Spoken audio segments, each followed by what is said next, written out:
ผมรถประชาสัมพันธ์จากวัดธรรมจิโนก็จะเดินทางไปประชาสัมพันธ์ต่อที่บ้านติ้วนะครับเรื่องวันนี้นะครับผมพอนพดลปิติพัฒน์พร้อมกับครูบาอ๋องขอขอบคุณกับต้นพี่น้องชาวบ้านวังไผ่ทุกคนทุกท่านที่ได้ให้เขาน้ำอาหารนะครับผมแล้วก็ขอขอบคุณนมัสการหลวงตาสะอาดน้ำพอเป็นให้ความช่วยเหลือจุนเจือบ่จะเป็นถวายพระทหารเศร้าแก่พระอุดรก็ดีหรือว่าให้ที่พักที่นอนเพื่อการดำรงชีพในการสิไปประชาสัมพันธ์เผยแพร่นำผ้าพี่น้องไปปฏิบัติธรรมที่องค์พระธาตุพนมก็ดีมื้อนี้ก็ขอขอบคุณนะครับหลวงตาสะอาดผู้เป็นเจ้าอาวาสอยู่วัดวังไผ่มื้อนี้นะครับแล้วก็ขอบคุณพี่น้องชาวบ้านวังไผ่ทุกคนทุกท่านที่เพิ่นให้ความร่วมมือในการจะเดินทางไปปฏิบัติธรรมที่องค์พระธาตุพนมในวันที่9ที่10ธันวาคมอีก4-5 มื้อนี่แหละครับผมก็ดีอกดีใจขอบคุณทุกท่านอีกครั้งหนึ่งเนื่องจากว่าทางบ้านวังไผ่ตอนนี้ก็ได้ผู้จะไปปฏิบัติธรรมที่องค์พระธาตุพนมวันที่9ที่10ธันวานี่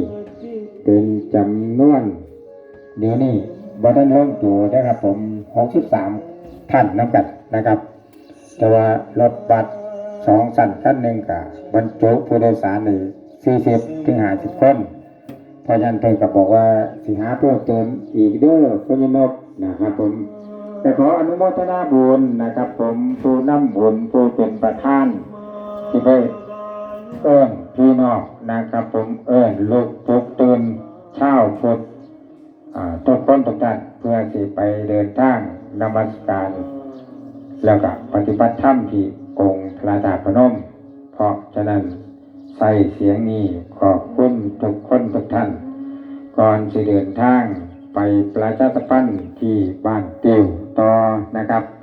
หลังจากไปประชาสัมพันธ์ที่บ้านติ้วแล้วนะครับผมก็จะไปประชาสัมพันธ์ที่บ้านก้านหัก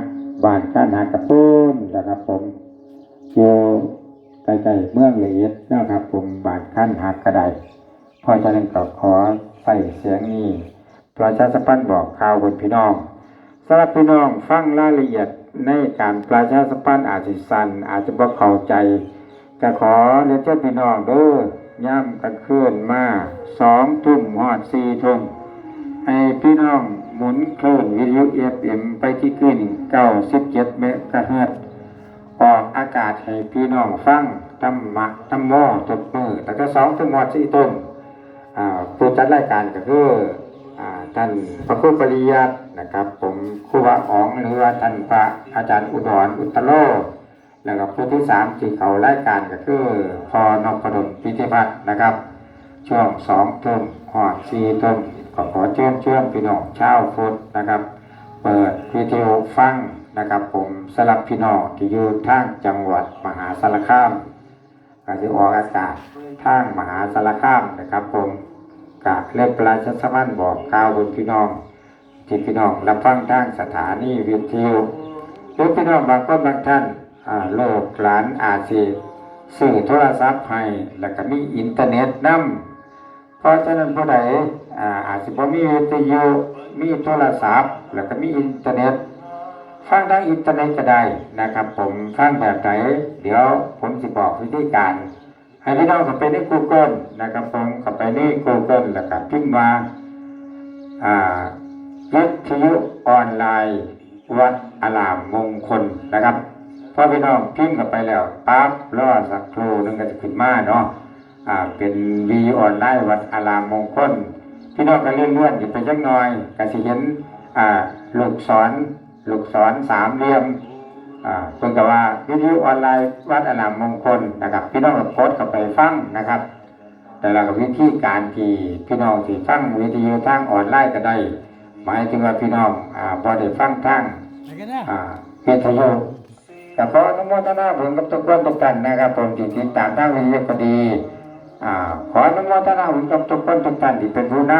ำไปเอิญส่วนกวนตานพี่น้องเดินหน้าไปปฏิบัติธรรมนมัสการองค์พระธาตุพนมน้ำกันครับสำหรับรถโฆษณามื้อนี้ก็สิเดินทางออกไปประชาสัมพันธ์บอกข่าวพี่ข่าวน้องบ้านต่างๆตามที่ผมบอกไว้นะครับ ตอนนี้ก็ไปบ้านเตี้ยวบ้านคันฮักนะครับแล้วก็บ้านท่าอยู่เมืองเหล็กเอ็ดนะครับผมก็ขอบคุณกับคนช่วงนี้ขอยุติการประชาสัมพันธ์ตัวนี้ครับสวัสดีครับ